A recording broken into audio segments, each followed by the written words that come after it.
Maya Chen's hands trembled as she counted the crumpled bills for the third time, her heart sinking with each recount. $18.47. That's all that stood between her and another night of choosing between electricity and groceries. Hello, beautiful souls. I hope you're doing well wherever you're watching from tonight. Before we dive into this incredible true story of love conquering impossible odds, I have to ask, have you subscribed to our channel yet? If this story touches your heart the way it touched mine, please hit that subscribe button.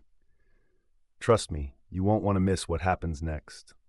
The fluorescent lights of Mel's diner buzzed overhead like angry wasps as Maya wiped down table 12 for what felt like the 100th time that shift.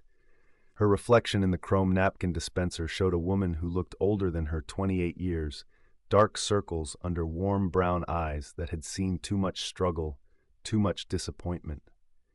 Her uniform, once crisp white, now bore the stains of a 12-hour day serving coffee and dreams to people who actually had somewhere to go when their meals were finished.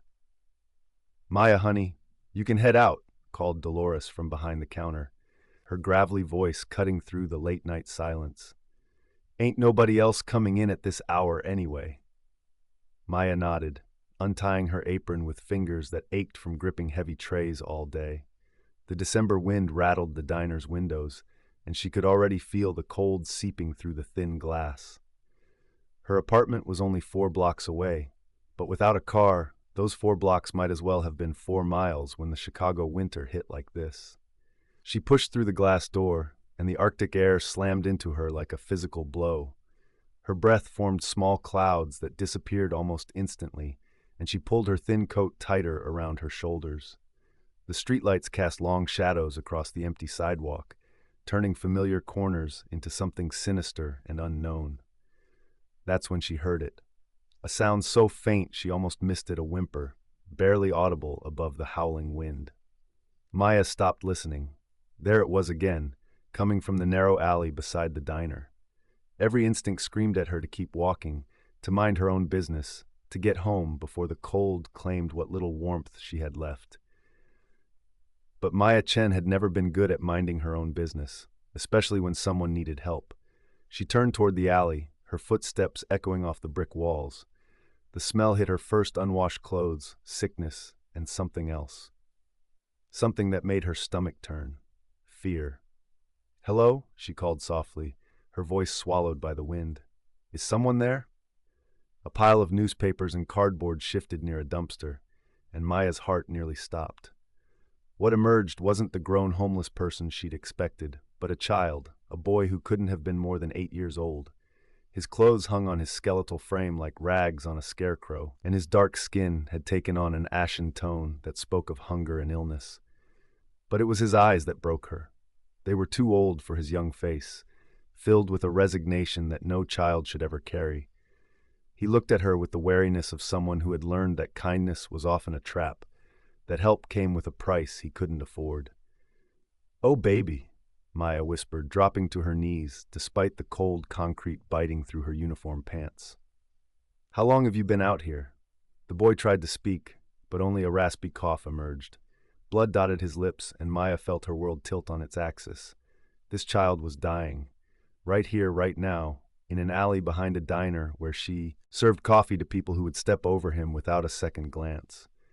"What's your name, sweetheart?" she asked, reaching out slowly, the way you might approach a wounded animal.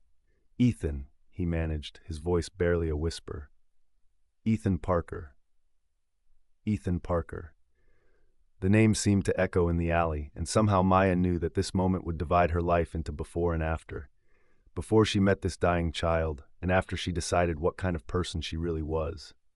The wind picked up again, and Ethan shivered violently, his small body convulsing with each gust. Maya made a decision that would change everything, though she couldn't know it then. She couldn't know that this broken boy would one day stand before the United Nations, that he would build empires and move mountains, that he would search every corner of the earth to find her again. All she knew was that a child was dying, and she had $18.47 to her name. But what she really had was something worth infinitely more. She had a heart that refused to walk away. "Come on, Ethan Parker," Maya said, standing and extending her hand. Let's get you somewhere warm. As his tiny fingers wrapped around hers, she felt it a jolt of connection that ran deeper than blood, stronger than circumstance. In that moment, looking into those two old eyes, Maya Chen became a mother. She just didn't know yet that she was also becoming the foundation upon which a future billionaire would build his empire of gratitude. What happens when Maya brings this dying child home? Will her small act of kindness be enough to save him? And how will this moment echo through their lives in ways neither of them can imagine? Maya's studio apartment felt even smaller with two people in it. But as she watched Ethan's eyes widen at the sight of her pull-out couch and tiny kitchenette, she realized he was seeing luxury. The boy sat rigidly on the edge of her couch, as if afraid his presence might somehow contaminate her space. "When's the last time you ate something, baby?" Maya asked, already knowing the answer would break her heart. Ethan's hollow gaze dropped to his hands. "Tuesday, I think. Maybe Monday. A lady gave me half a sandwich." Maya's breath caught. It was Friday night. This child had been starving for days, maybe longer. She opened her refrigerator, a can of soup, some crackers, and a carton of milk that would expire tomorrow. Her dinner plans had been crackers and water. Now they would be nothing. "How about some soup?" she said, her voice artificially bright. "I make a mean chicken noodle from a can." For the first time, something flickered across Ethan's face. Hope, maybe, or just the memory of what hope used to feel like. As the soup heated, Maya studied the boy more closely. Beneath the dirt and exhaustion, she could see intelligence in his dark eyes, a sharp awareness that spoke of a mind that had been forced to grow up too fast.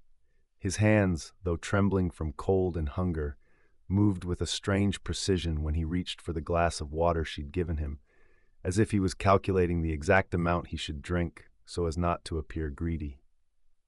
"Where's your family, Ethan?" Maya asked gently, stirring the soup. The boy's shoulders tensed. "Gone. Been gone since summer." "Gone how?"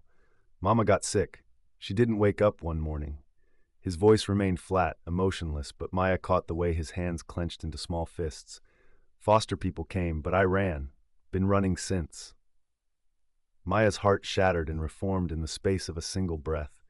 This child had been surviving on the streets for months, watching his mother die, navigating a system that had failed him, all while trying to stay alive in a city that devoured grown men whole. The soup started bubbling, and Maya poured it into her only clean bowl, a chipped ceramic one her grandmother had given her years ago. She set it in front of Ethan with a sleeve of crackers and watched as he stared at it like it might disappear. "Go ahead, sweetheart. It's all yours." Ethan's hands shook as he lifted the spoon, but he ate slowly, deliberately, savoring each bite as if it might be his last. Maya turned away, pretending to clean the already spotless counter, because watching him eat with such desperate gratitude was more than her heart could bear. That's when she heard a soft, broken sound. She turned to find Ethan crying silently, tears streaming down his face as he continued to eat. "Baby, what's wrong?" "It's warm," he whispered. "I forgot food could be warm." Maya sank into the chair across from him, her own eyes burning. This brilliant, broken, beautiful boy had forgotten that food could be warm. How long had he been eating scraps from dumpsters, cold leftovers, whatever he could find or steal?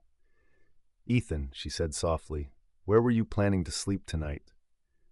"Back in the alley, I guess. Got some cardboard set up. It's not too bad when the wind doesn't blow directly."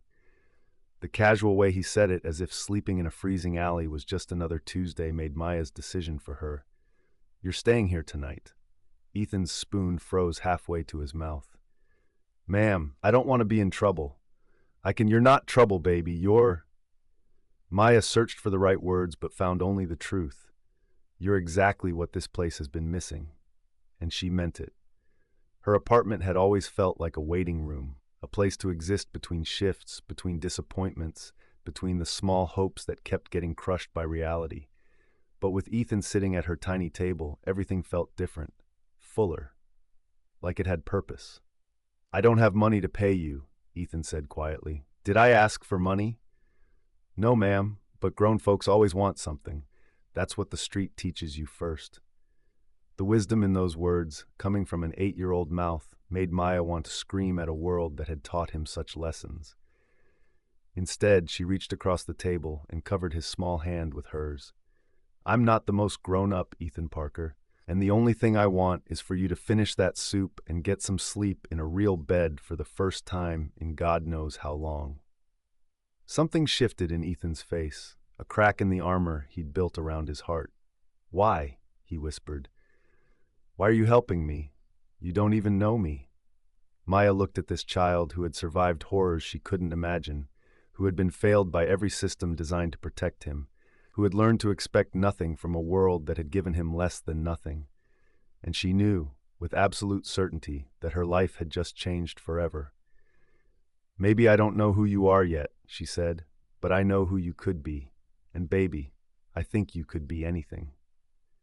Ethan finished his soup in silence, but Maya caught him stealing glances at her, as if trying to solve a puzzle. She understood. Kindness without conditions was foreign to him. Love without expectation was a language he'd never learned to speak. Maya?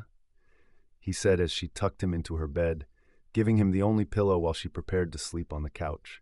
If I get better, if I get strong again, I'm going to pay you back someday. I'm going to pay you back for everything. Maya smiled in the darkness, pressing a kiss to his fevered forehead. You don't owe me anything, Ethan. Love isn't a debt. But as she lay on her couch that night, listening to him breathe, not the shallow gasps of someone fighting for life, Maya had no way of knowing that those words would echo across decades. She couldn't know that this broken boy would spend the rest of his life trying to prove worthy of her love, building an empire not for wealth or power, but to create a foundation strong enough to honor the woman who had saved his life with nothing more than warm soup and a willing heart. If you're feeling moved by Maya and Ethan's story so far, I'd love to hear from you in the comments below. Have you ever had someone show you unexpected kindness when you needed it most? Share your story. This community believes in the power of compassion, and your words might be exactly what someone else needs to hear today. Outside, the Chicago winter raged on, but inside Maya's tiny apartment, two souls had found each other across the vast loneliness of the world. And though neither of them knew it yet, they had just planted the seeds of a love story that would defy every odds, overcome every obstacle, and ultimately prove that the most powerful force on earth isn't money or success or fame. It's a heart brave enough to love when love seems impossible.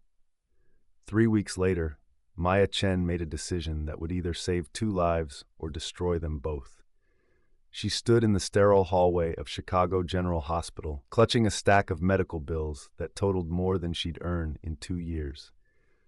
Ethan lay in the pediatric ward, hooked to machines that beeped with mechanical precision, his small body fighting pneumonia, malnutrition, and an infection that had nearly claimed his life the night she'd brought him to the emergency room. Miss Chen? Dr. Sarah Martinez approached with the kind of expression that meant bad news, wrapped in professional compassion. We need to discuss Ethan's situation. Maya's stomach dropped. He's not getting worse, is he? Yesterday you said, medically, he's stabilizing, but there are other concerns. Dr. Martinez gestured toward a waiting area where 2 people in business attire sat with clipboards and grim expressions. Child Protective Services has been notified. Since Ethan was living on the streets and you're not a relative, they're required to intervene. The words hit Maya like a physical blow. Intervene how? He'll be placed in emergency foster care once he's discharged. The state will assume custody until a permanent placement can be arranged. Maya watched through the window as Ethan slept, his thin chest rising and falling beneath hospital blankets. For 3 weeks, she'd been at his bedside every moment she wasn't working, watching him fight for his life with a determination that broke and inspired her in equal measure. He'd started calling her Mama Maya in his fever dreams, and each time her heart expanded in ways she hadn't known were possible. What if, Maya's voice cracked, what if someone wanted to adopt him? Dr. Martinez's expression softened. Maya, I've seen how much you love that boy, but adoption is complicated. There are background checks, home studies, financial requirements.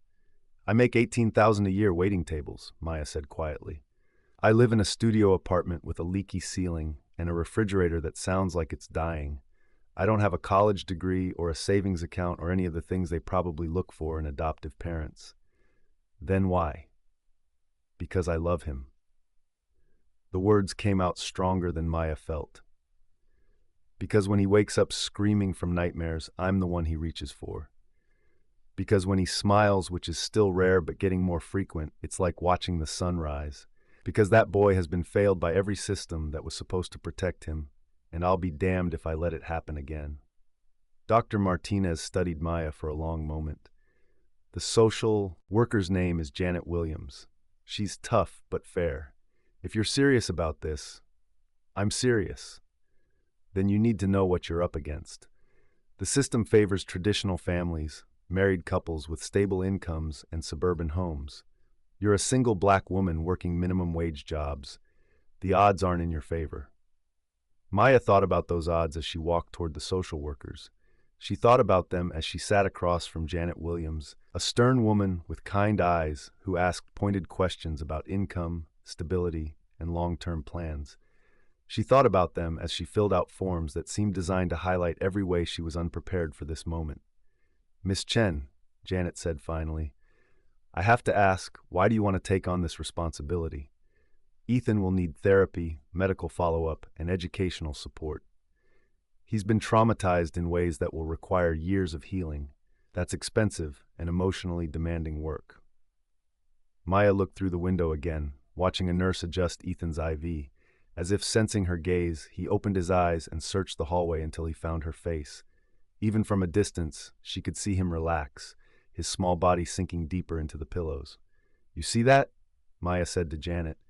"The way he calms down when he sees me? Yes. 3 weeks ago, that boy trusted nothing and nobody. He'd been living like a wild animal, surviving on instincts and scraps.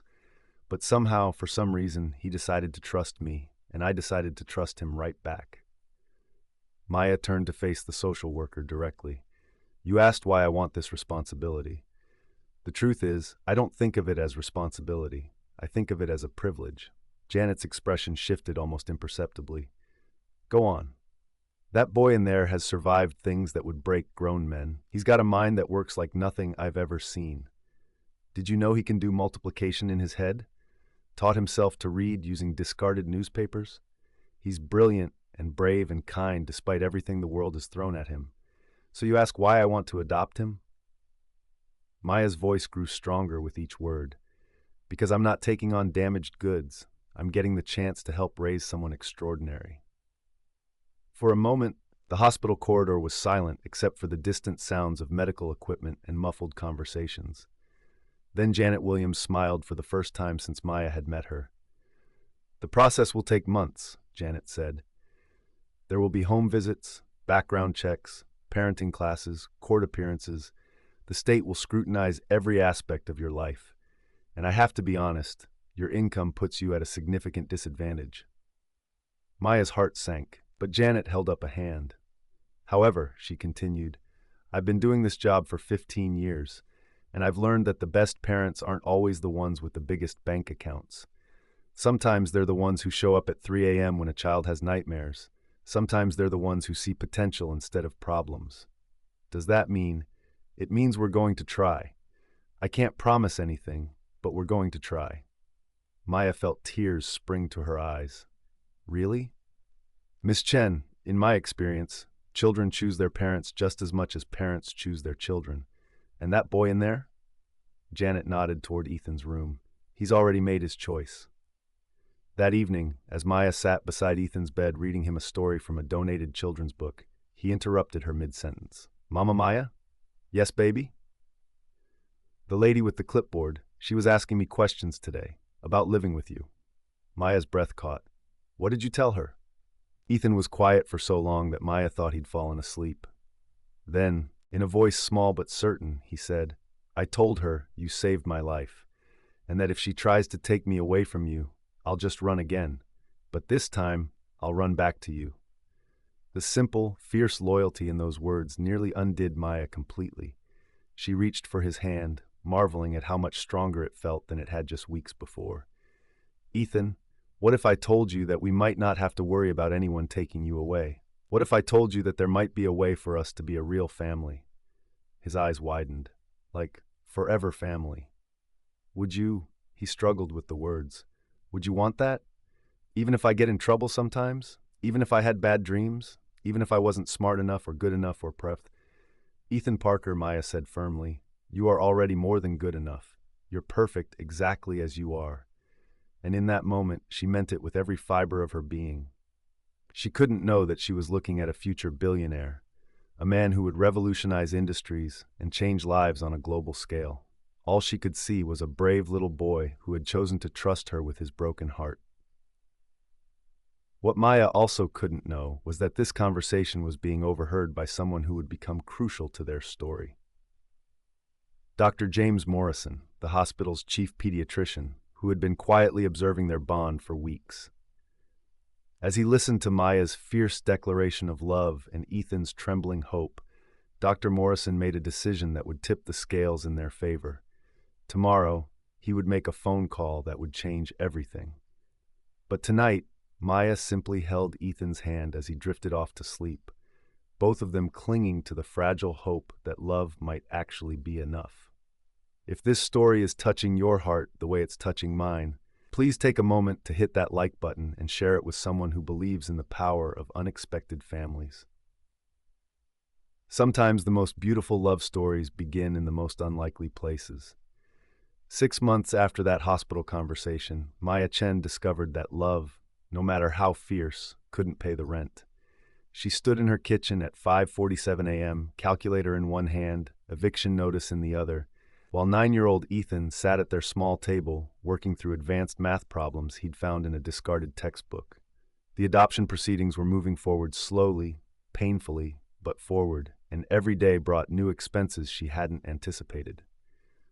Court fees, legal documentation, home improvements mandated by child services, therapy sessions for Ethan's trauma, school supplies now that he was enrolled and testing 3 grade levels above his age, medical follow-ups, and now, because their landlord had discovered she was housing a child in a studio apartment zoned for single occupancy, a 60-day eviction notice.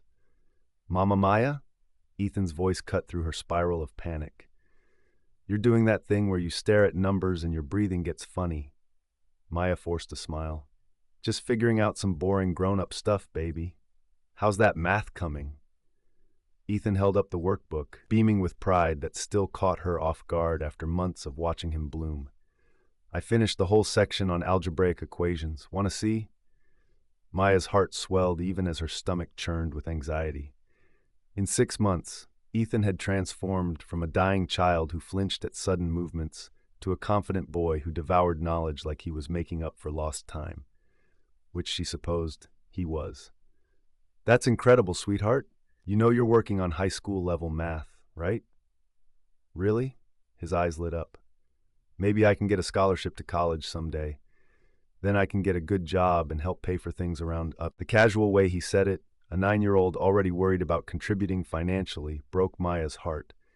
But before she could respond, 3 sharp knocks echoed through the apartment. Maya glanced at the clock. Not even 6 a.m. Nobody brought good news at this hour.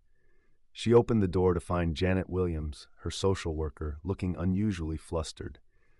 Behind her stood a man Maya didn't recognize, tall, silver-haired, wearing an expensive suit that screamed authority. Maya, we need to talk, Janet said. This is Richard Hayes from the State Adoption Review Board. Maya's blood turned to ice. Unscheduled visits from state officials were never good signs. Is everything okay? Is there a problem with... May we come in? Mr. Hayes's voice carried the kind of polite authority that wasn't really asking. Maya stepped aside, acutely aware of every flaw in her tiny apartment. The water stain on the ceiling that had grown larger last week, the fold-out couch that served as her bed, the kitchen table that wobbled unless you balanced it just right. Ethan, honey, why don't you go brush your teeth? Maya said, trying to keep her voice steady. But Ethan had already closed his math book and was watching the adults with the sharp awareness of a child who'd learned to read danger in grown-ups' faces.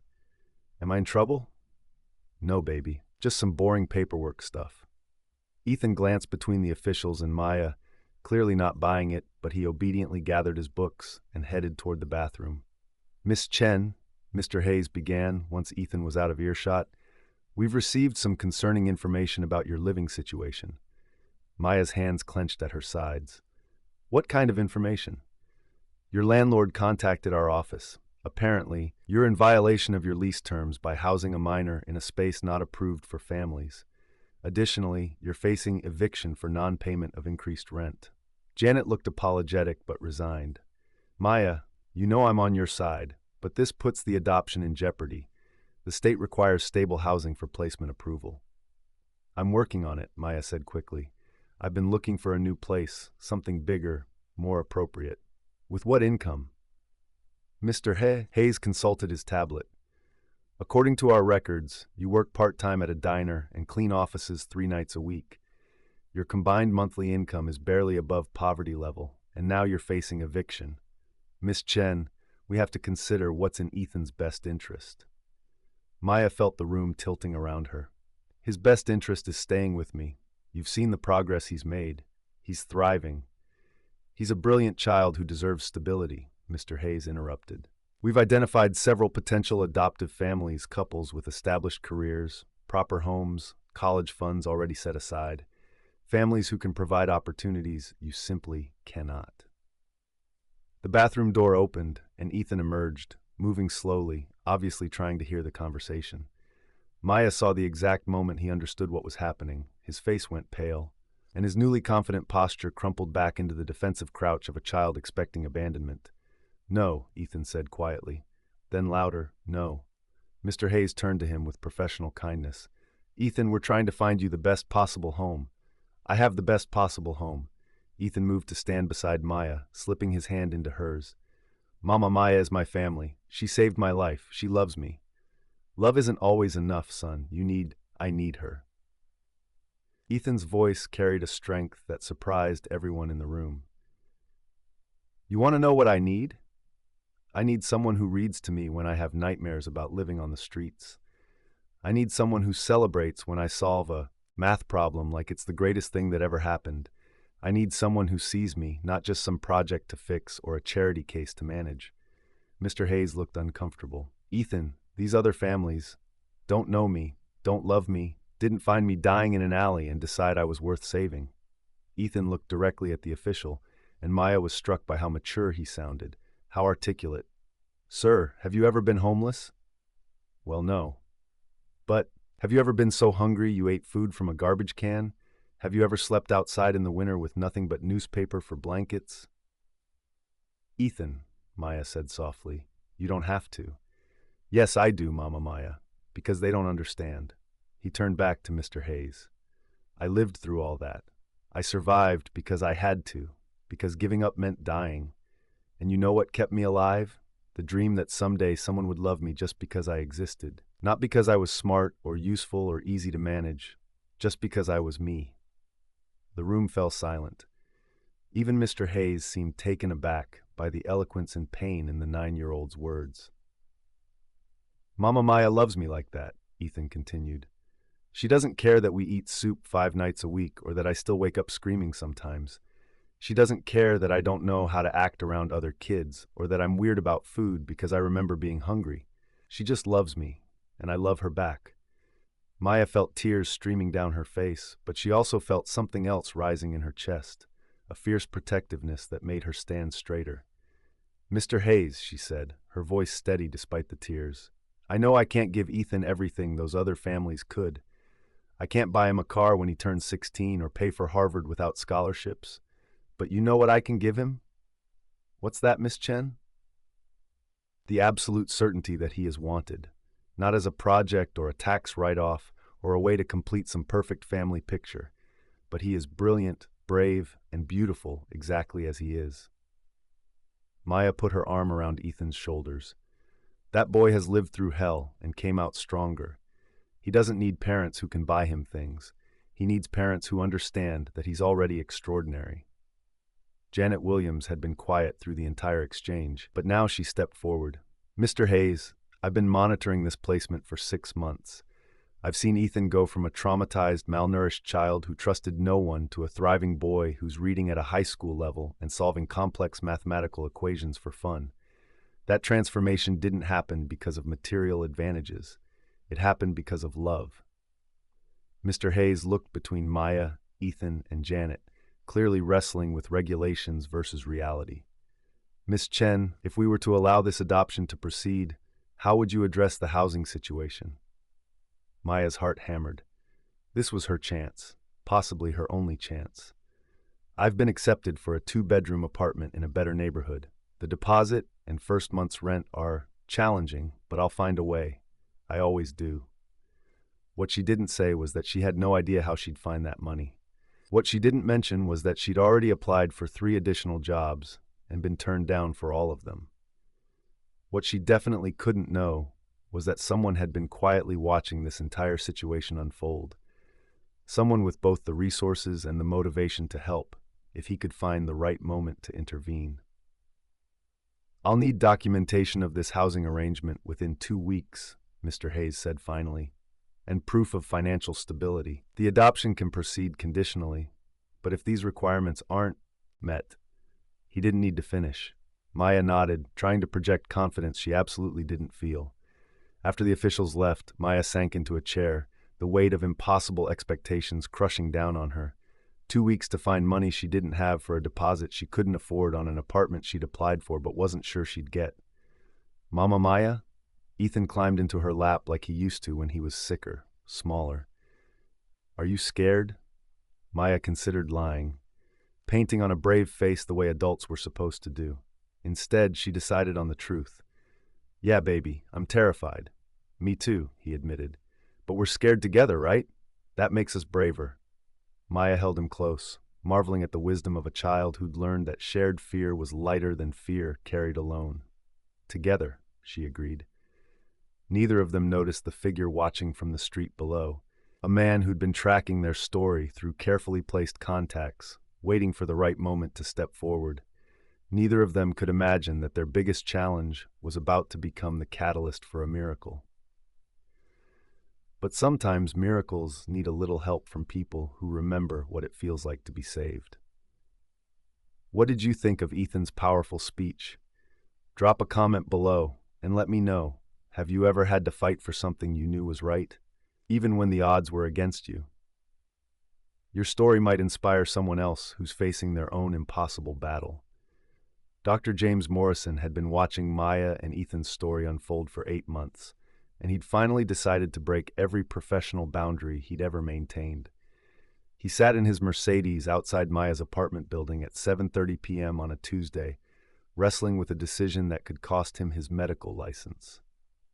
In his briefcase lay documents that would change everything: adoption paperwork, housing contracts, and a cashier's check that represented more money than Maya Chen had probably seen in her lifetime. But James Morrison wasn't just Chicago General's chief pediatrician. He was also something else entirely, something that made his interest in Maya and Ethan far more personal than anyone could have guessed.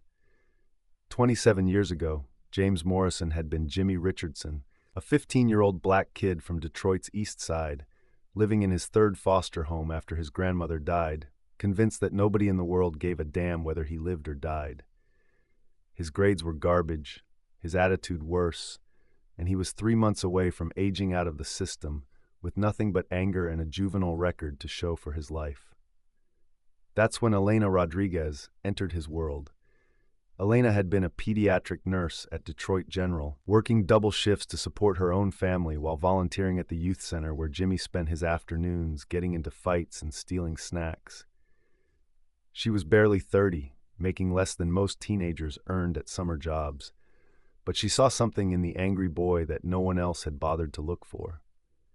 She started tutoring him in math, then science. Then she convinced him to take the SATs.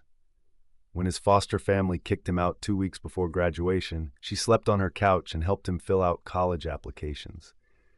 When he got accepted to pre-med programs but had no money for tuition, she co-signed loans she couldn't afford and worked 3 jobs to help him survive his freshman year. Elena Rodriguez had saved his life with nothing but stubborn faith in his potential. And James Morrison, formerly Jimmy Richardson, had spent the last 20 years building a medical career and a fortune, specifically so he could find other Elenas and other Jimmys and give them the support they deserved. Now watching through Maya's window as she helped Ethan with homework at their tiny kitchen table, James saw his own story playing out in reverse. This time, he had the power to be a miracle instead of receiving it. His phone buzzed with a text from his private investigator. Housing application approved. The landlord will hold the apartment for 48 hours with a deposit. Family background check complete, sending full report now. James opened the report and read details that made his heart ache with recognition. Maya Chen, born in Oakland to teenage parents who died in a car accident when she was 16, bounced between relatives who saw her as a burden, worked her way through community college while living in her car. No criminal record, no debt beyond basic living expenses, no family support system. Just a woman who'd been dealt a difficult hand and was playing it with quiet grace. And then there was Ethan Parker, brilliant, traumatized, absolutely extraordinary in ways that reminded James so much of his younger self, it was almost painful. A boy who could solve complex equations but still flinched when adults raised their voices. A child genius who'd learned to hide his intelligence because being smart made you a target on the streets. James made his decision. He climbed the 3 flights of stairs to apartment 3B and knocked softly, hearing Maya's voice call out, "Just a minute," followed by the sound of chains being unlocked. When the door opened, Maya's expression shifted from cautious politeness to confusion. "Dr. Morrison? Is everything okay? Is this about Ethan's follow-up appointment?" "Actually, Miss Chen, I was hoping we could talk. All 3 of us." Maya glanced back toward Ethan, who had looked up from his homework with sharp curiosity. After a moment's hesitation, she stepped aside to let James enter. "Dr. Morrison!" Ethan's face lit up with genuine happiness. "Are you here to see my math homework? Mama Maya says I'm working on college-level problems now." "I'd love to see it, Ethan, but first, I need to have an important conversation with both of you." Maya gestured toward their tiny living area, apologizing for the cramped quarters, but James waved off her concerns. He'd grown up in spaces smaller than this. He understood. "Miss Chen, Ethan, I need to tell you something that I probably should have shared months ago." James took a deep breath. "I haven't just been following Ethan's medical care. I've been following your story, both of your stories." Maya's posture stiffened. "Following us how? Please, let me explain." James pulled out a photograph, old, creased, showing a young black teenager in a graduation cap standing next to a small Latina woman in scrubs. "This is me at 18, graduating from high school, and this is Elena Rodriguez, the pediatric nurse who saved my life." Maya and Ethan studied the photograph, seeing the resemblance between the angry teenager in the picture and the successful doctor sitting in their living room. "I was Jimmy Richardson then, foster kid from Detroit, convinced the world owed me nothing but pain. Elena saw something different. She saw potential where everyone else saw problems. She tutored me, encouraged me, believed in me when I didn't believe in myself. And when I needed a place to stay, she gave me her couch. When I needed help with college applications, she spent her nights helping me write essays. When I needed someone to believe I could become something more than my circumstances, she was there." Ethan was listening with the intensity he usually reserved for complex mathematical proofs. "What happened to her?" "She died 3 years ago. Cancer." James's voice caught slightly. "But before she died, she made me promise something. She made me promise that if I ever found another Elena, another person with a huge heart and resources trying to save a child against impossible odds, I would find a way to help." Maya's eyes widened with understanding. You see Elena in me?" "Miss Chen, I see Elena in you every single day. The way you fight for Ethan, the way you see his brilliance instead of his trauma, the way you've transformed a dying child into a thriving boy through nothing but love and determination." James leaned forward. "And Ethan, I see myself in you. Not just the intelligence, but the hunger to learn, the way you've survived things that would break adults, the fierce loyalty to the person who saved you." "Dr. Morrison," Maya said carefully, "why are you telling us this?" James reached into his briefcase and pulled out a manila folder. "Because I want to help, because I can help, and because Elena would haunt me for the rest of my life if I didn't." He handed Maya the folder. Inside were lease agreements for a 2-bedroom apartment in a safe neighborhood with good schools, already signed and paid for. A bank statement showing a college fund established in Ethan's name. legal documents from the state's most prestigious adoption attorney, offering pro bono services. I don't understand, Maya whispered, staring at the papers. I'm not trying to take over or control your situation, James said quickly. I'm trying to remove the obstacles that are preventing you from being the family you already are. The apartment is yours for as long as you need it. The legal fees are handled. The college fund will grow over time, but it's there as a safety net. Maya was crying now, but they were tears of overwhelm rather than gratitude. Dr. Morrison, I can't accept this. It's too much. I don't know you well enough. You don't have to know me, James interrupted. Elena didn't really know me when she decided to invest in my future.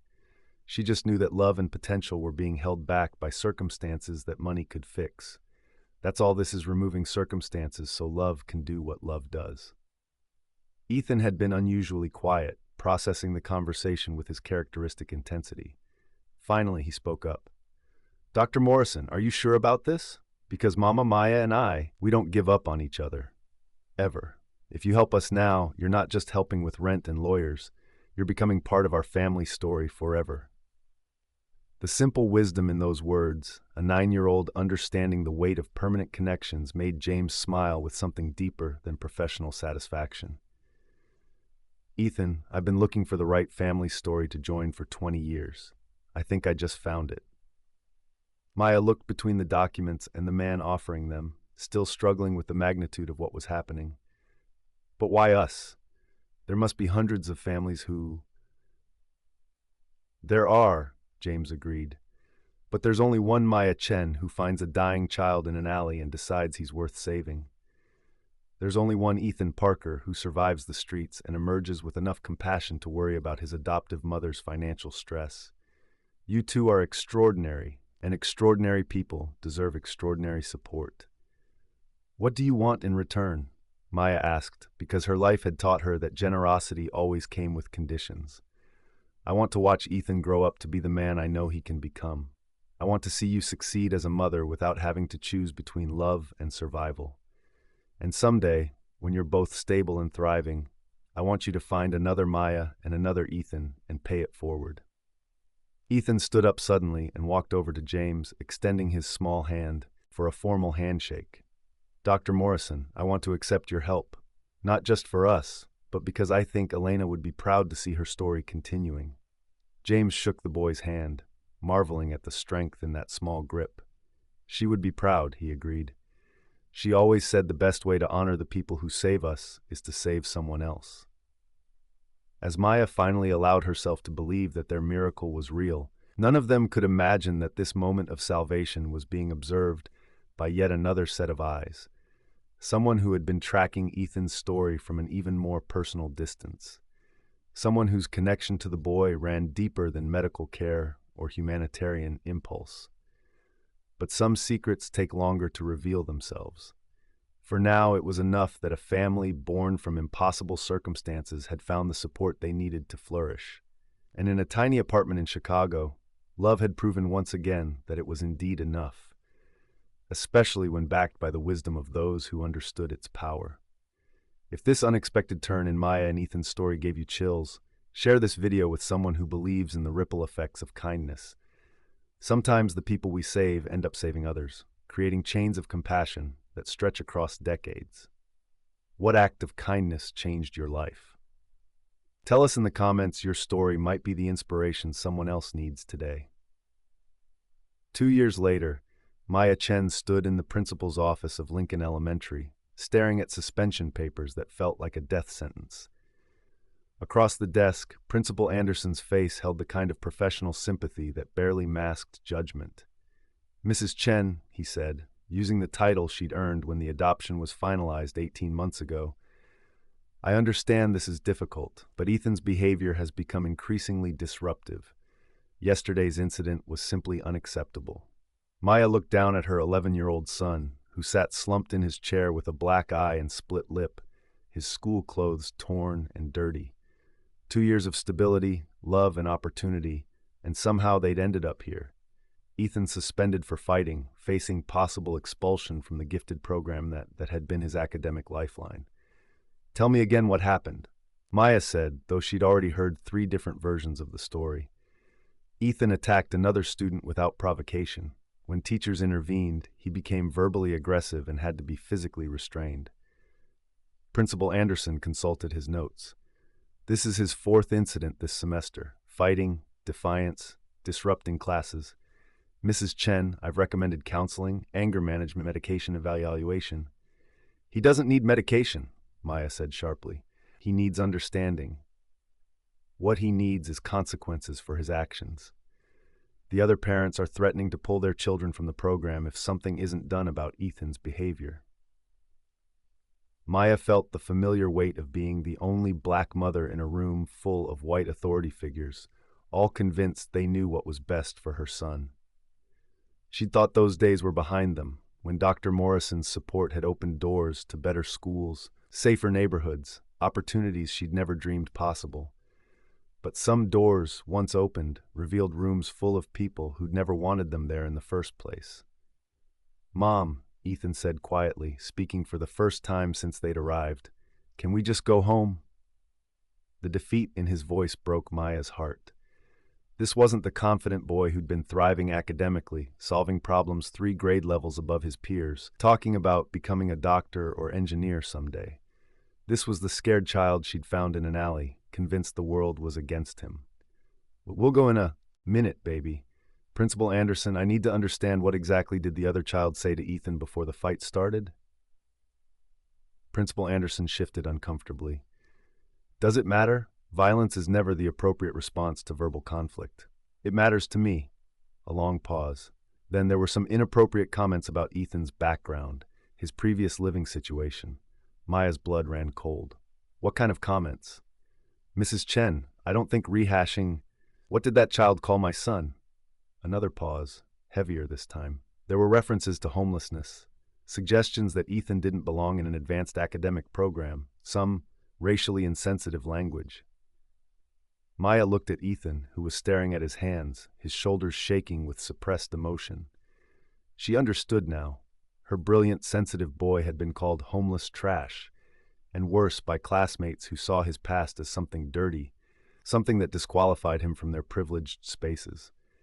And what consequences did the other student face for using racial slurs and bullying? "He's been spoken to about appropriate language. Spoken to." Maya's voice was dangerously quiet. "My son gets suspended for defending himself against racist bullying, and the aggressor gets spoken to." "Mrs. Chen, I understand you're upset, but no." Maya stood up, her hand on Ethan's shoulder. You don't understand. You don't understand what it's like to watch your child transform from a confident student into someone who's afraid to raise his hand in class because he's tired of being treated like he doesn't belong. You don't understand what it's like to see him lose his joy in learning because other children make him feel ashamed of surviving circumstances beyond his control. Principal Anderson's face hardened. "Mrs. Chen, if you're not satisfied with how this school handles discipline, I'm not satisfied with how this school handles my son. Period." Maya helped Ethan gather his backpack. "Come on, baby. We're done here." As they walked to the car, Ethan finally broke his silence. "Mom, I know I shouldn't have hit him. I know fighting is wrong, but when he said," his voice cracked, "when he said you only adopted me because you felt sorry for the homeless kid and that everyone knew I'd end up back on the streets where I belonged, I couldn't." Maya stopped walking and pulled Ethan into a fierce hug, not caring who might see them crying in the school parking lot. "Baby, you never have to apologize for defending your worth. Not to me, not to anyone. But Dr. Morrison spent all that money on this school, on giving me opportunities, and I'm screwing it all up. You're not screwing up anything. The system is screwing you. There's a difference." That evening, Maya sat at their kitchen table, the same wobbly table from their old apartment, which she'd kept despite Dr. Morrison's offers to help furnish their new place, staring at acceptance letters from 3 private schools. All expensive, all requiring entrance exams and interviews, all likely to present the same challenges they were facing now. Dr. Morrison had offered to pay tuition anywhere Ethan wanted to go, but Maya was beginning to realize that money couldn't solve the fundamental problem. Her son was brilliant and black and carried the wrong kind of history. and there were people who would never see past those facts to recognize his extraordinary mind and character. Mama Maya? Ethan appeared in the doorway, still wearing the clothes from his suspension day. Can I ask you something? Always. Do you ever regret adopting me? The question hit Maya like a physical blow. Ethan Parker Chen, why would you even ask that? Because everything was simpler before me. You didn't have to deal with schools calling you, or other parents looking at you funny, or having to explain why your son talks like he's older than he is because he had to grow up too fast. Ethan sat down across from her, his 11-year-old face carrying too much weight. Maybe those people at the state were right. Maybe I would have been better off with one of those other families. Maya reached across the table and took his hands, noticing how much bigger they'd gotten, how much stronger. Ethan, look at me. Really look at me. He raised his eyes to meet hers. I have never, not for one single second, regretted adopting you. Not when you were sick and scared and we didn't know if you'd survive. Not when money was tight and we were eating soup every night. Not when the adoption process felt impossible. Not when people judge us or schools fail you or the world shows its ugly face. Never. But I'm making your life harder. Baby, you're making my life meaningful. Do you understand the difference? Ethan shook his head. Before you, I existed. I was working jobs that paid bills, living in spaces that kept me dry, getting through days that felt exactly like all the days before them. But you gave me purpose. You gave me someone to love and protect and believe in. You turned my life from a series of days into a story worth living. Even when I mess up, even when I get suspended and disappoint people like Dr. Morrison? Maya smiled through her tears. Especially then, because that's when you need love most. That's when family matters most. And baby, we are family. Not because some judge signed papers or because we live in a nice apartment now. We're family because we chose each other when nobody else would choose us. Ethan was quiet for a long moment. Then, Mom, what if we were homeschooled? What if we just did it ourselves? Sweetheart, I didn't even finish college. I can't teach you advanced mathematics or science or...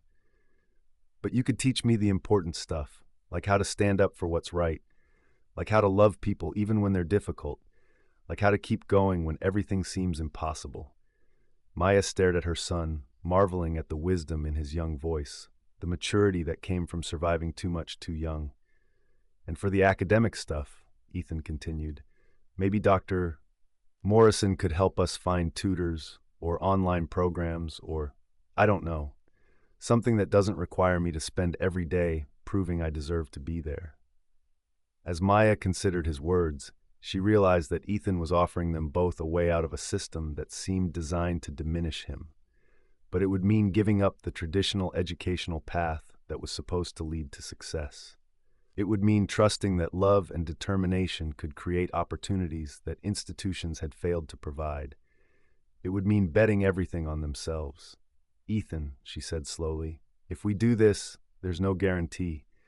No promises that you'll get into college or have the same opportunities as other kids. Or, Mom, Ethan interrupted gently, when did guarantees ever matter to us? We've been making our own opportunities since the day you found me in that alley. Maya looked at her son, brilliant, brave, unbroken, despite everything the world had thrown at him, and made a decision that would change both their lives forever. Okay, she said, let's do it. Let's create our own path. What Maya couldn't know was that this moment of choosing their own direction was being watched by someone who had been tracking their story from the very beginning, someone who was about to step forward and reveal a connection that would transform their understanding of everything that had brought them to this point. But some revelations require perfect timing. For now, it was enough that a mother and son had chosen each other over a system that couldn't see their worth. And sometimes that choice is where real miracles begin. Have you ever had to choose between fitting in and staying true to yourself? Maya and Ethan's decision to forge their own path reminds us that sometimes the bravest thing we can do is trust our own hearts over other people's expectations. Share your thoughts in the comments below. What would you have done in Maya's situation? 3 months into their homeschooling experiment, Maya Chen received a phone call that would shatter everything she thought she knew about her son's story. She was in their kitchen, helping 13-year-old Ethan work through calculus problems he'd discovered in an online MIT course, when her phone buzzed with an unknown number. Normally, she'd let it go to voicemail, but something about the timing made her answer. "Mrs. Chen, this is Margaret Parker. I believe you've adopted my grandson." The calculus book slipped from Maya's hands, hitting the floor with a sound that made Ethan look up from his equations. "I'm sorry, who is this?" "Margaret Parker, Ethan's paternal grandmother. I've been looking for him for 3 years." Maya's world tilted sideways. In all their conversations about family, Ethan had never mentioned grandparents. His mother had died, he'd said. He'd been alone. There was no one. "Mrs. Parker, I think there might be some confusion. Ethan told me he had no family. Because he doesn't know about me." Margaret's voice carried a weight of grief that made Maya sink into a chair. "My son David, Ethan's father, cut contact with me years ago. Said I was too controlling, too demanding. When Ethan was born, David refused to let me see him. I only learned about David's death and Ethan's situation when I hired a private investigator last year." Maya looked at Ethan, who had abandoned his math entirely and was watching her with growing alarm. "Mrs. Parker, why are you calling now?" "Because I've been trying to work up the courage for months. Because I'm 73 years old, and he's my only grandchild, and I've missed 13 years of his life already." Margaret's voice broke slightly. "And because I saw the news story about his academic achievements, about how he's working with university-level mathematics at 13. Mrs. Chen, I think there are things about Ethan's background that you don't know, things that might explain his extraordinary abilities." Maya felt her heart racing. "What kind of things?" "David was brilliant, not just smart, brilliant. He had a PhD in theoretical physics from Stanford by the age of 24. He was working on breakthrough research in quantum computing when he started struggling with addiction. That's why we fought. That's why he disappeared with Ethan's mother." The room seemed to spin around Maya. Ethan's father had been a Stanford PhD, a quantum physics researcher. "Mrs. Parker, I don't understand. If David was so successful, how did Ethan end up living on the streets?" Margaret's voice was bitter. "Because brilliance and addiction don't care about degrees or potential. David lost everything, his job, his research grants, his home.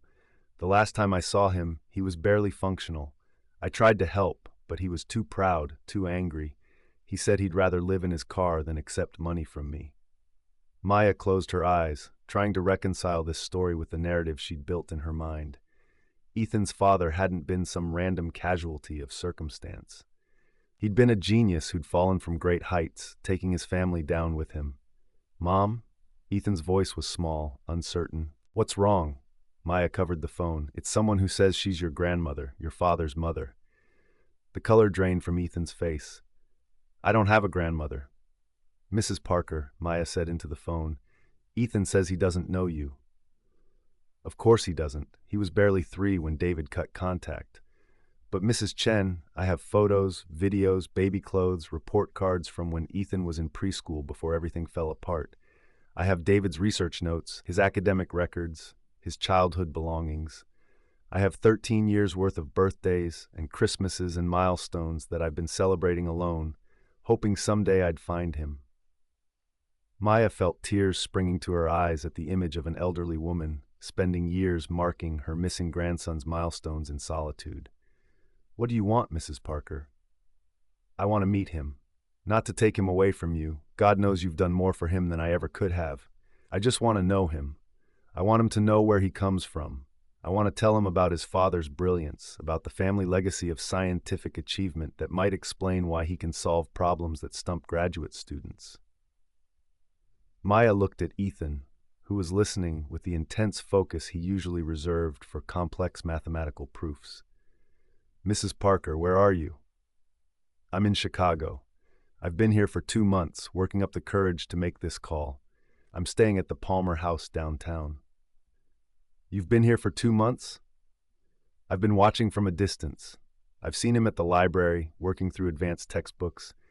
I've seen you both at the park, and the way he looks at you with such love and trust.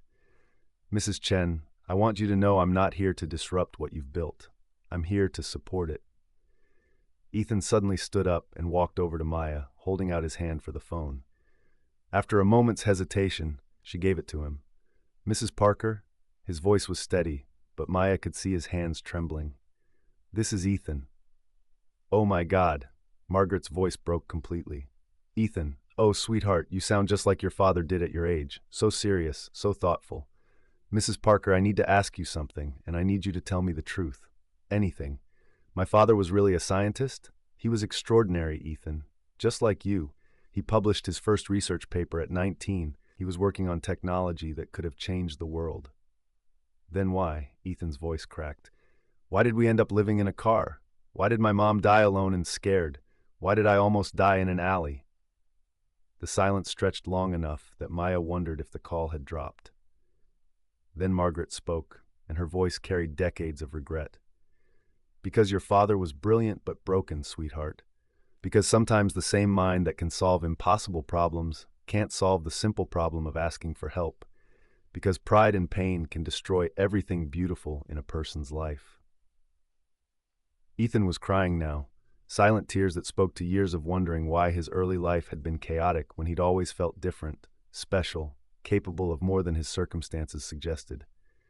"Mrs. Parker," he said finally, "I'd like to meet you, but I need you to understand something first." "What's that, sweetheart?" "Maya Chen is my mother, not because she adopted me legally, but because she chose me when I was dying and nobody else would. She's the reason I'm alive, the reason I can think about college and careers and having a future. So if you want to know me, you have to respect her. You have to understand that she's not just the woman who's raising me, she's the woman who saved me." Maya felt her heart expand so much it hurt. Even in this moment of discovering his origins, Ethan's first instinct was to protect their bond. "Ethan," Margaret said, "I wouldn't dream of diminishing what your mother has done for you. In fact, I'd like to meet her too. I'd like to thank her for giving my grandson the love and stability that I couldn't provide."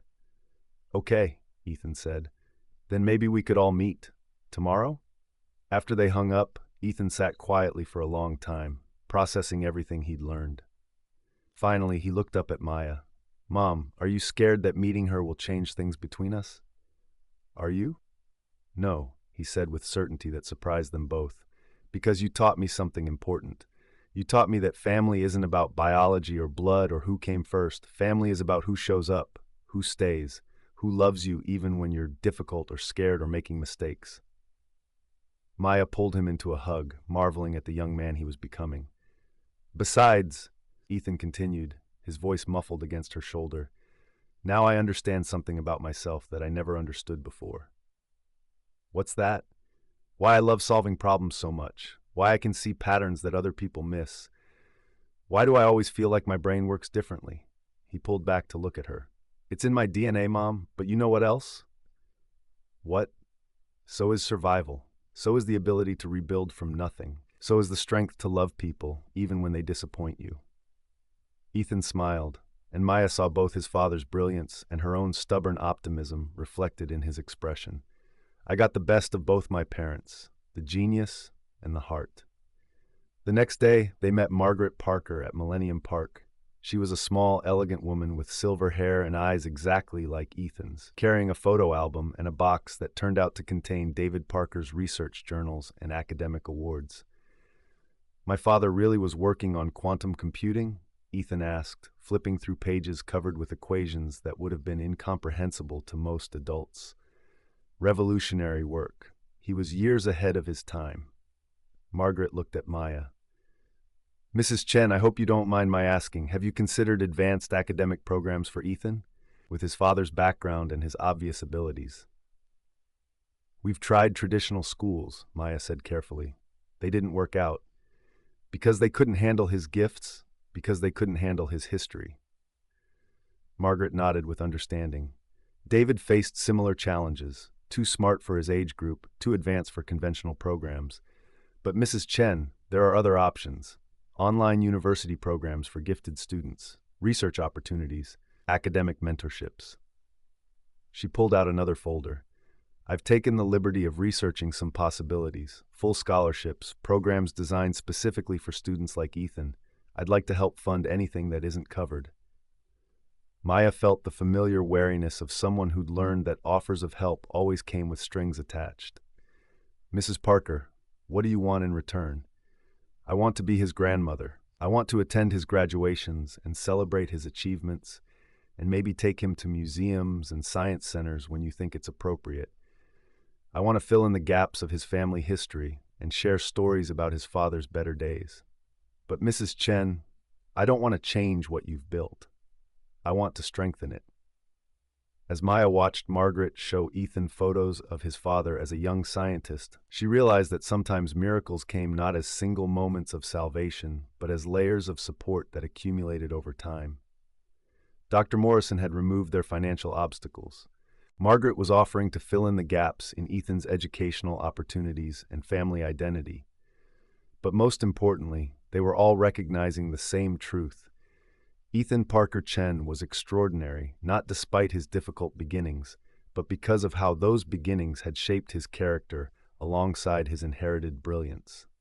"Mom," Ethan said that evening as they looked through his father's research journals, "I think I want to study quantum computing. I want to finish what my father started." "Baby, you're 13. You don't have to decide your whole future." "I know. But I also know that I've been given gifts of intelligence from my father, resilience from my experiences, and love from you. I think I'm supposed to use all of them." Maya looked at her son, seeing not just the brilliant child she'd saved, but the man he was becoming. A man who understood that his greatest strength wasn't his intellect, but his capacity to transform pain into purpose. "Then let's find out what you can do," she said. Neither of them could know that somewhere across the world, a young man who'd been searching for them for 15 years had finally found their trail.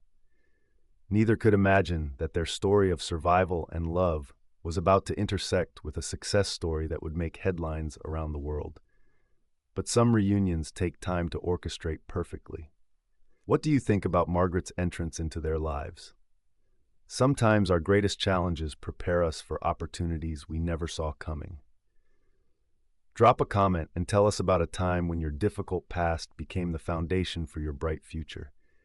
Your story might inspire someone who's still waiting for their turning point. 5 years later, 18-year-old Ethan Parker Chen stood on the stage at MIT's graduation ceremony, the youngest person in the university's history to earn a PhD in quantum computing. But as he scanned the audience for the faces that mattered most, he had no idea that the most important person in his story was sitting in the back row, tears streaming down his face.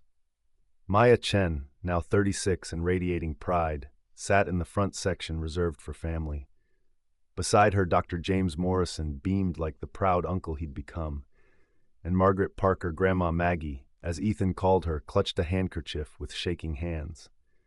"Ladies and gentlemen," the dean announced, "Dr. Ethan Parker Chen, whose groundbreaking research in quantum encryption has already attracted attention from tech companies worldwide.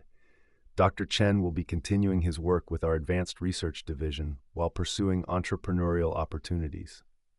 The applause was thunderous, but Maya barely heard it. She was remembering a dying 8-year-old boy in an alley and marveling at the impossible journey that had led them here.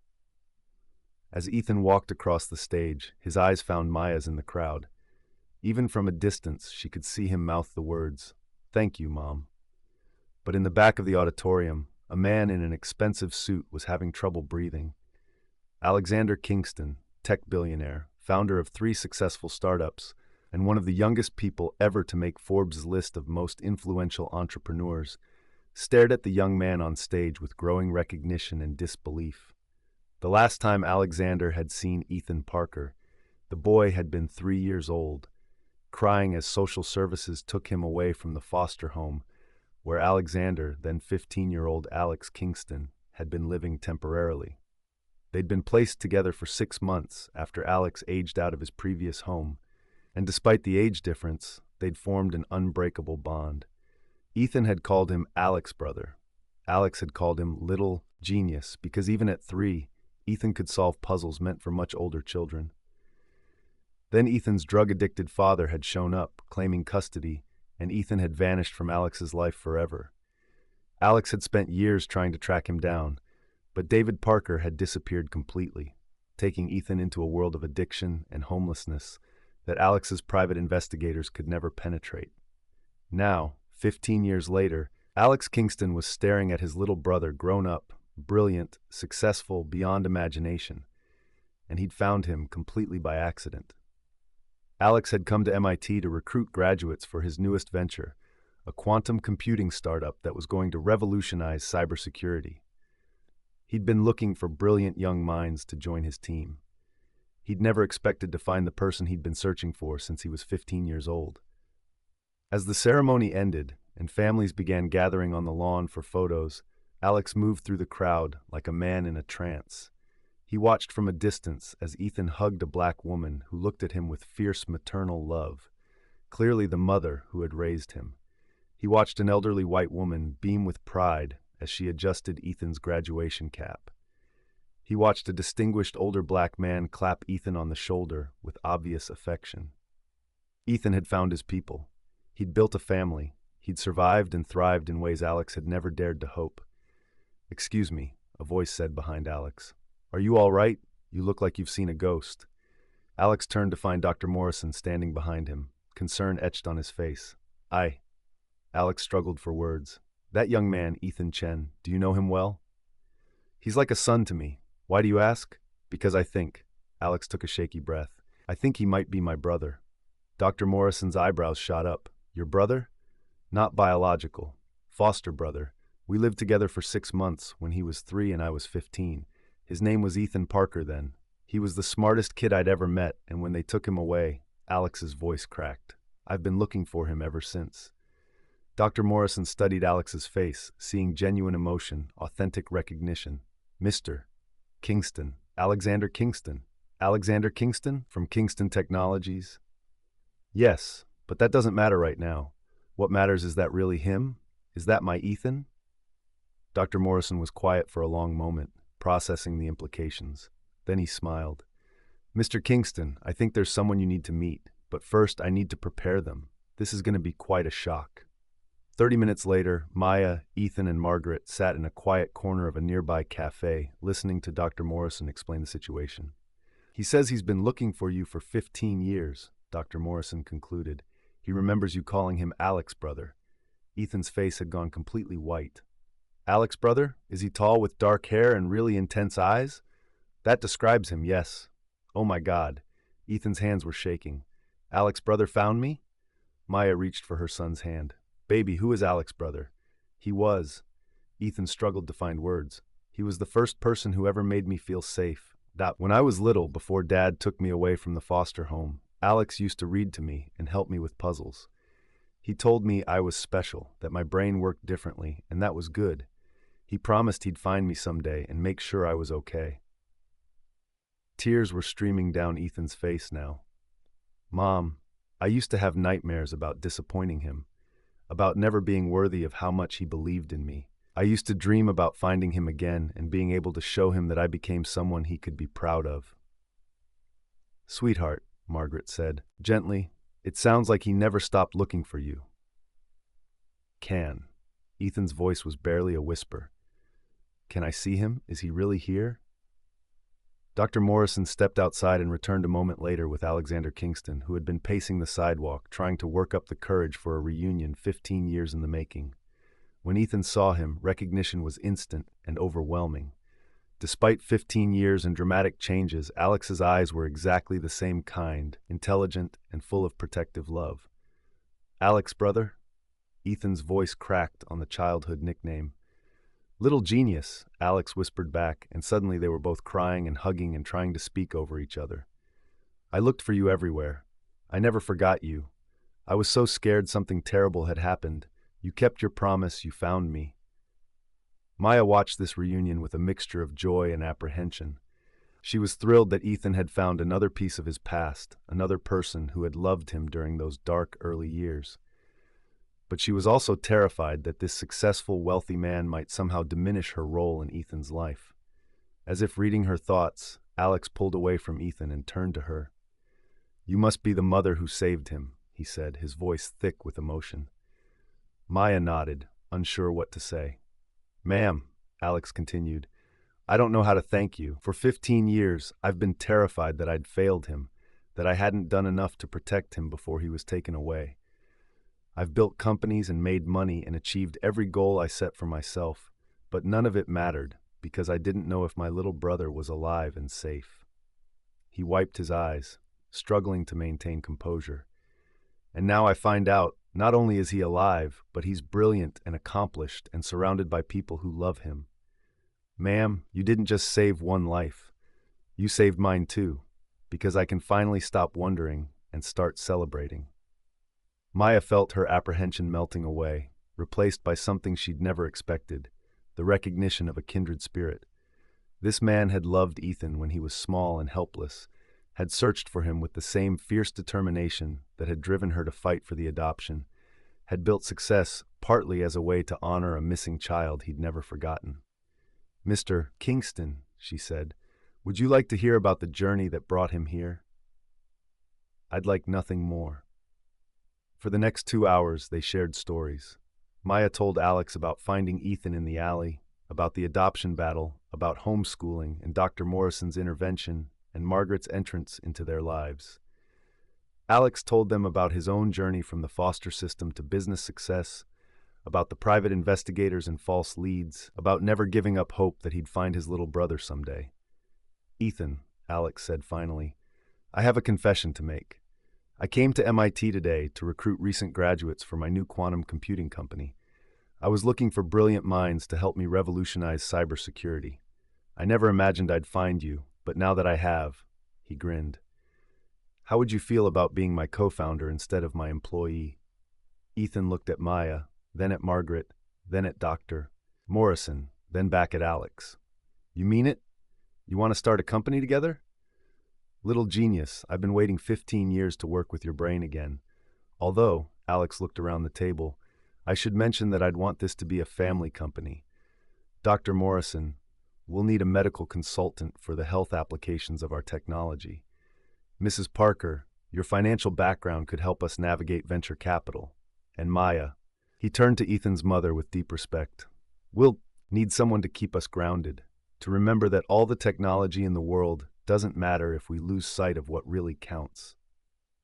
Maya felt overwhelmed by the generosity of the offer, but she also saw something else, the completion of a circle that had begun when she found a dying child in an alley.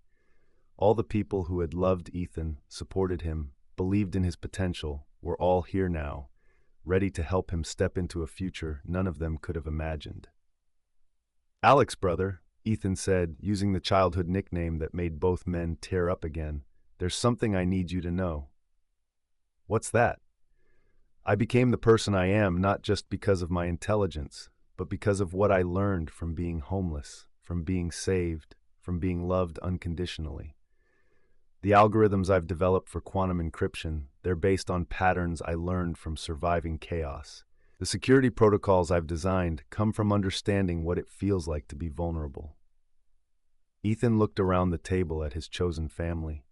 "So if we're going to build something together, it can't just be about making money or achieving success. It has to be about using our gifts to help people who are where I was forgotten, overlooked, dismissed by systems that should protect them." Alex smiled, and Maya saw the same expression she'd seen on Ethan's face countless times when he solved a particularly complex problem. "Little genius," Alex said. "I wouldn't have it any other way. What do you say we change the world?" As the sun set over Cambridge, 5 people who had found each other across impossible circumstances began planning a future that would honor both the pain and the promise of their shared story. Ethan Parker Chen had begun his life as a dying child in an alley. Now he was a brilliant scientist surrounded by people who had never stopped believing in his potential. And the best part of his story was just beginning. Can you believe how all these connections came together? Sometimes the most incredible love stories aren't just about romantic connections. They're about the family we choose and the people who refuse to give up on us. If this reunion moved you, share this story with someone who believes in the power of never giving up on the people we love. What's the most amazing coincidence or reunion you've ever experienced? Tell us in the comments below. 10 years later, Maya Chen stood in the lobby of the Chen Kingston Foundation headquarters in downtown Chicago, watching her 28-year-old son address a room full of foster children, social workers, and potential adoptive parents.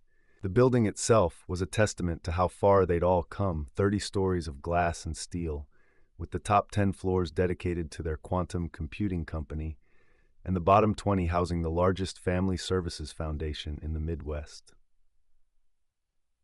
Before I tell you about our new scholarship program, Ethan was saying to the crowd of kids ranging from 8 to 17, I want to tell you about a night 20 years ago when I was dying in an alley behind a diner.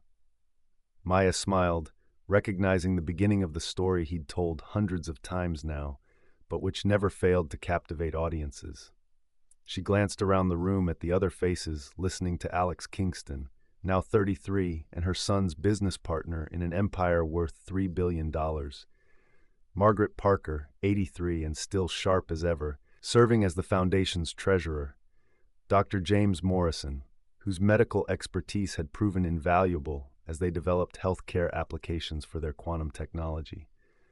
But Maya's favorite part of these events was always watching the kids' faces as they realized that the successful man at the podium had once been exactly where they were. I was 8 years old, Ethan continued, and I had given up. I was cold, sick, alone, and convinced that nobody in the world cared whether I lived or died.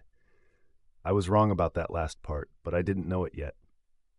A girl in the front row, maybe 9 years old, with the guarded expression Maya recognized from her own son's early days, raised her hand. How do you know you were wrong? Because a woman named Maya Chen was walking home from her job as a waitress, making $18.47 a day, living in a studio apartment with a leaky ceiling. She heard me crying in that alley, and instead of walking past like most people would have, she stopped. She took me home. She fed me soup from her only clean bowl. She slept on the couch so I could have her bed, and then she did something that changed both our lives forever. What? Several kids asked at once. She decided I was worth fighting for. Maya felt tears springing to her eyes, as they always did during this part of the story. Even after all these years, she couldn't quite believe how that one moment of compassion had grown into everything they'd built together. Ethan, another boy called out, but you're really smart, right? Like, genius smart? That's different from regular kids like us. Ethan's expression grew serious. You know what the real difference was? It wasn't that I was smarter. It was that someone saw my potential instead of my problems. Someone believed I could become more than my circumstances suggested. He gestured toward Maya. This is my mom, Maya Chen. She didn't adopt me because I was gifted. She adopted me because she had a heart big enough to love a broken child. My intelligence helped me succeed academically, but her love taught me something more important: how to use whatever gifts I have to lift other people up. Alex stepped forward, joining Ethan at the podium. Which brings us to why we're here today. The Chen Kingston Foundation is announcing our largest initiative ever, the Second Chance Scholars Program. The room buzzed with interest. Every child here today, Alex continued, regardless of academic performance, behavioral history, or current living situation, is eligible for full educational support through college graduation. That includes tutoring, counseling, college prep, and yes, full tuition to any university that accepts you. The silence was stunned, then erupted into excited chatter. But, Ethan raised his hand for quiet, there's one condition. When you graduate and start your career, you have to find another kid who needs what you need. You have to pay it forward. Because that's how miracles work. They multiply when you share them. After the formal presentation ended and the kids were enjoying pizza and meeting with counselors, Maya found herself standing alone on the foundation's observation deck, looking out over the city where her story with Ethan had begun. Mama Maya? Ethan's voice came from behind her, using the nickname he'd never outgrown. You okay up here? She turned to find him approaching someone she didn't recognize. A young woman in an expensive suit who looked nervous but determined. Mom, I want you to meet someone. This is Sarah Martinez. Maya shook the woman's hand, noting the firm grip and intelligent eyes. Nice to meet you, Sarah. Miss Chen, Mrs. Chen, I don't know what to call you, but I need to thank you. Sarah's voice was steady but emotional. You don't know me, but you saved my life too. Maya looked confused. I'm sorry? I was one of those kids 10 years ago. At the first presentation Ethan gave when the foundation started. I was 15, aging out of foster care, convinced I was headed nowhere. But I heard his story and I applied for the scholarship program. Sarah pulled out a business card. I graduated from Northwestern with a degree in social work. Now I run the placement division for the Illinois Department of Children and Family Services. And yesterday, I placed my 100th child in a permanent home. Maya felt her breath catch. 100 children? Because of what you started when you took one boy home from an alley. The ripple effects, Mrs. Chen, they're everywhere. After Sarah left, Maya and Ethan stood quietly watching the sunset paint the Chicago skyline in shades of gold and pink. Mom, Ethan said finally, do you ever think about that night? About what might have happened if you'd walked past me? Sometimes. But mostly I think about how grateful I am that I didn't.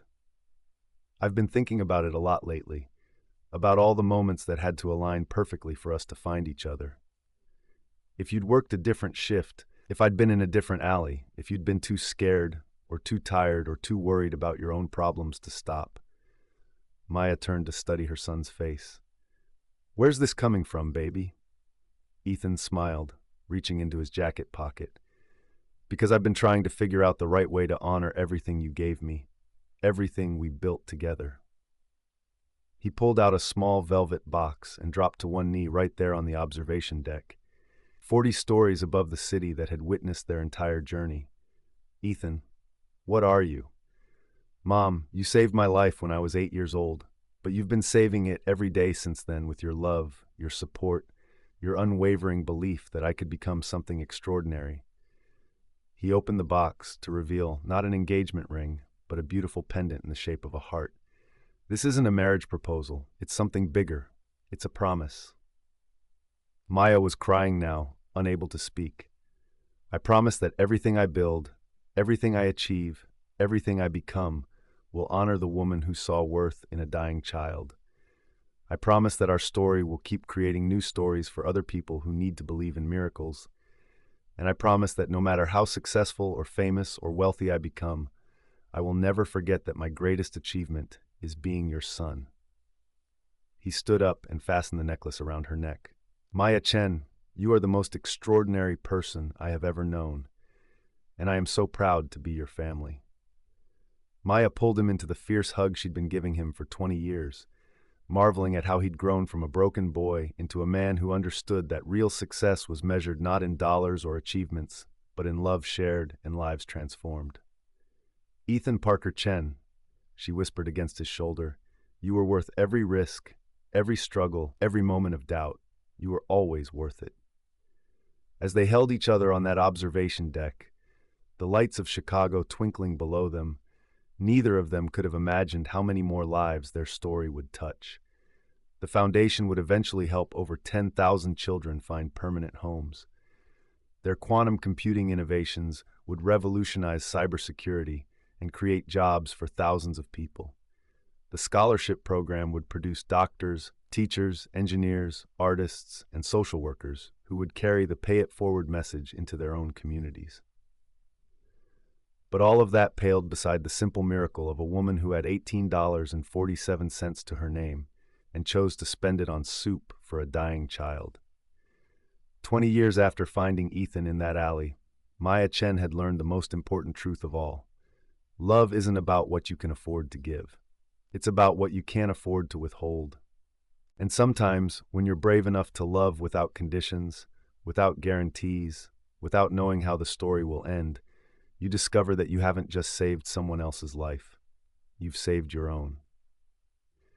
If this story touched your heart, I hope you'll share it with someone who needs to believe in the power of unexpected miracles. Maya and Ethan's journey reminds us that the most extraordinary transformations often begin with the simplest acts of kindness. Have you ever seen Maya or Ethan in someone's story? Have you experienced the ripple effects of one person's compassion changing multiple lives? Share your story in the comments below. Your words might be exactly what someone needs to hear today. And if you believe in the power of love to overcome impossible odds, please subscribe to our channel and hit that notification bell. We share stories of hope, resilience, and the kind of love that changes the world one heart at a time. Because sometimes the most beautiful love stories aren't about romance, they're about the courage to see potential in the broken, possibility in the discarded, and miracles in the most unlikely places. Thank you for sharing Maya and Ethan's journey with us. Until next time, remember, you never know when your small act of kindness might become someone else's greatest blessing.